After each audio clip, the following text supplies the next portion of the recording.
کوئی گل باقی رہے گا نہ چمن رہ جائے گا، پر رسول اللہ کا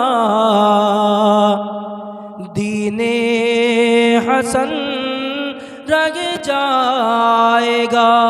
اللہ اللہ اپنے بچوں کو سوتے وقت یہ نہ کہو جھوٹی باتیں، جھوٹی کہانیاں نہ بتاؤ، بلکہ اپنے بچوں کو اسلام کی تاریخ بتاؤ، اس شاقان رسول کے قصے سناؤ، بتاؤ کہ آقا کے لیے کن کن جان نثاروں نے، کن کن عاشقوں نے اپنی جانوں کے نذرانے پیش کیے ہیں، اور انہوں نے یہ دنیا کو بتایا ہے کہ سب کچھ چلا جائے لیکن حضور کا دیا ہوا کبھی کلمہ نہ جانے پائے۔ اپنے بچوں کو بتاؤ بیٹا یہ زندگی اور موت جو کچھ بھی ہے میرے حضور کے لیے ہی ہونا چاہیے۔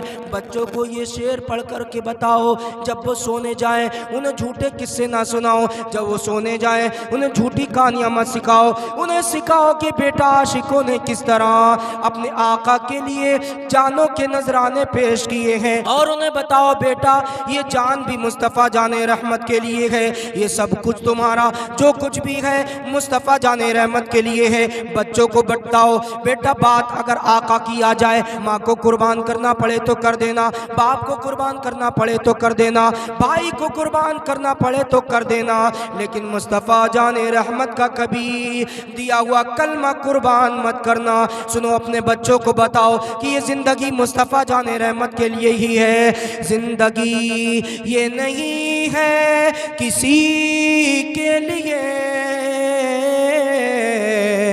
زندگی ہے نبی کی، نبی کے لیے۔ اپنے بچوں کو بتاؤ بیٹا دیکھو عاشق جو ہوتے ہیں وہ اپنی جانوں کے نذرانے کس طرح اپنے آقا کے لیے پیش کرتے ہیں۔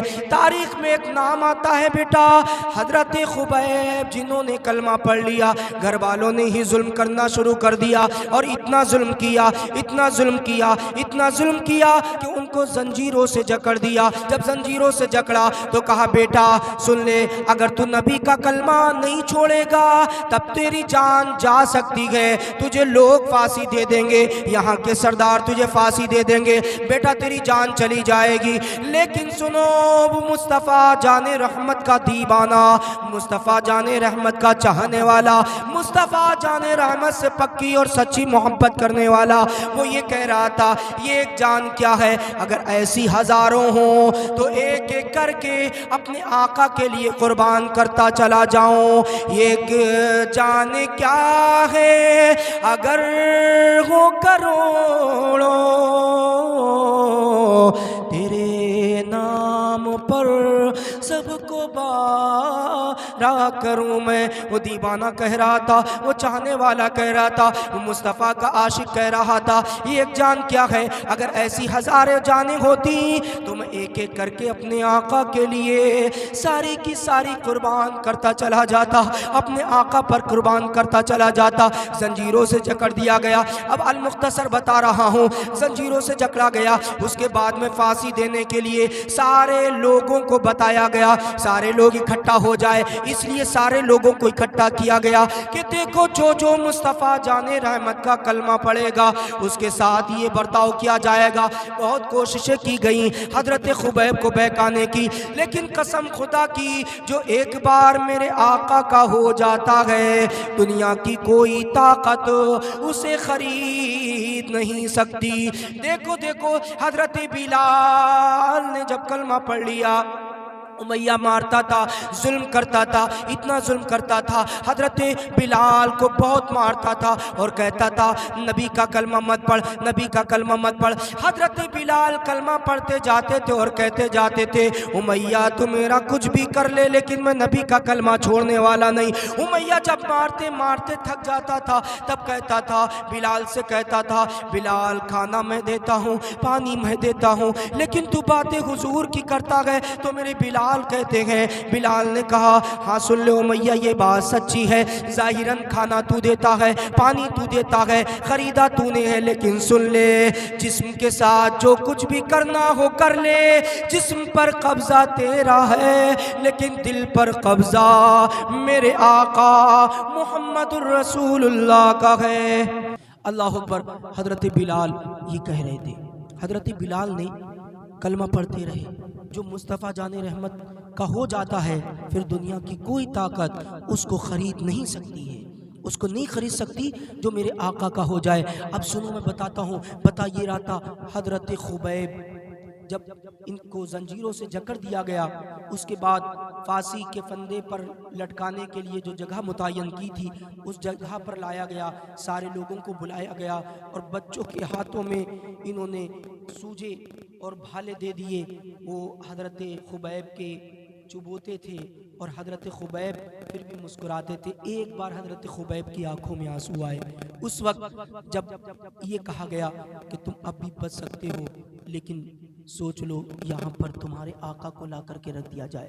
تو حضرت خبیب نے کہا تم نہیں جانتے ہم اپنے آقا سے کتنا پیار کرتے ہیں، ارے میری ایسی 1000 جانیں ہوں تو میں اپنے آقا کے لیے قربان کر دوں گا، لیکن میں کبھی بھی یہ نہیں دیکھ سکتا نہ سن سکتا کہ میری جگہ میرے آقا کو لا کر کے کھڑا کیا جائے۔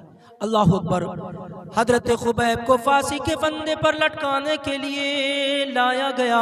جب پھانسی کے پھندے پر لٹکانے کے لیے لے گئے تو آخری تمنا پوچھی گئی۔ عرب میں ایک رواج تھا جس کی بھی موت ہوتی تھی، یعنی جس کو بھی سزا دی جاتی تھی، اس سے آخری تمنا پوچھی جاتی تھی۔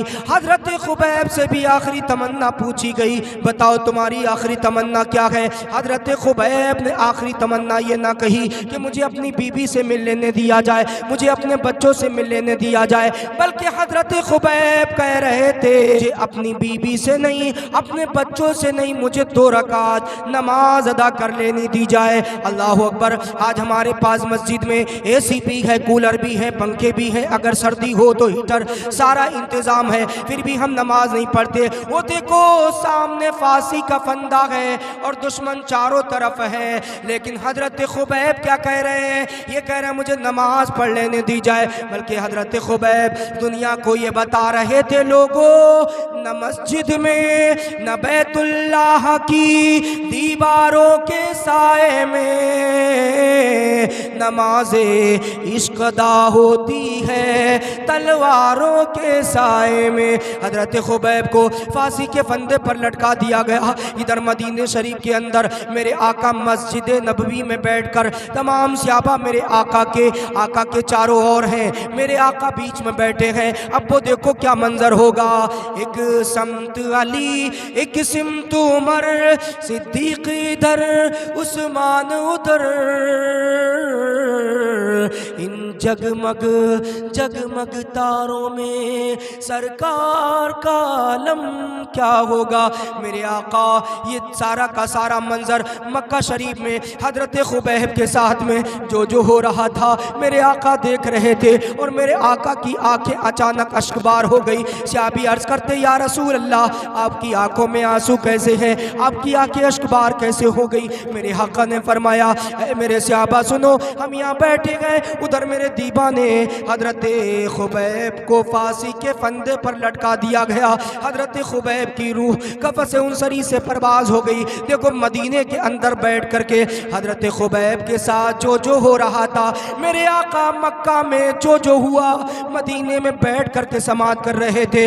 ارے غیب اور کس چڑیا کا نام ہے؟ غیب اسی کا تو نام ہے کہ آگے کی خبریں بتا دینا، دیوار کے پار کا بتا دینا، اور کئی دیواریں، کئی گھر، کئی میدان، کئی جنگل پار میرے آقا دیکھ رہے ہیں، مکہ شریف میں دیکھ رہے ہیں۔ مکہ شریف میں جو ہو رہا ہے مدینہ شریف میں بیٹھ کر کے دیکھ رہے ہیں، یہی تو غیب ہے۔ بریلی کے تاجدار کی نظر جب ادھر پڑتی ہے تو بریلی کے تاجدار یوں عرض کرتے ہیں یا رسول اللہ اور کوئی غیب کیا تم سے نگاہ ہو بھلا، جب نہ خدا ہی چھپا تم پہ کروڑوں درود۔ اپنے بچوں کو یہ عاشقان رسول کے واقعے بتاؤ، ان کے قصے سناؤ، اپنے بچوں کو جھوٹی باتیں مت بتاؤ، اپنے بچوں کو قصے اور کہانی مت بتاؤ، جھوٹی قصے جھوٹی کہانیاں مت بتاؤ۔ اپنے بچوں کو بتاؤ جو حضور کے غلام ہیں انہوں نے کس طرح جانوں کے نذرانے پیش کیے ہیں۔ حضرت خبیب کے بارے میں بتاؤ، حضرت زید بن حارث کے بارے میں بتاؤ، اور یہ بتاؤ بیٹا ایک ہندوستان میں ایسا بھی عاشق مصطفیٰ جان رحمت کا رہتا تھا جس کو جیل کے اندر ڈالا گیا۔ ساری دنیا اسلام کو مٹانے کی کوشش کر رہی تھی، انگریزوں کے قبضے میں ہے۔ علامہ کفایت علی کافی علیہ رحمت نام ہے ان کا، جیل کے اندر ہے۔ ان کے پورے جسم پر گرم استری چلا دی گئی، ان کا جسم تار تار ہو گیا، لیکن قسم خدا کی جب آخری تمنا پوچھی گئی تو حضرت علامہ کفایت علی کافی علیہ رحمہ دنیا والوں سے یہ کہہ رہے تھے، او دنیا والوں تم دین کو، تم اسلام کو مٹانا چاہتے ہو، لیکن سنو اسلام کبھی بھی مٹ نہیں سکتا۔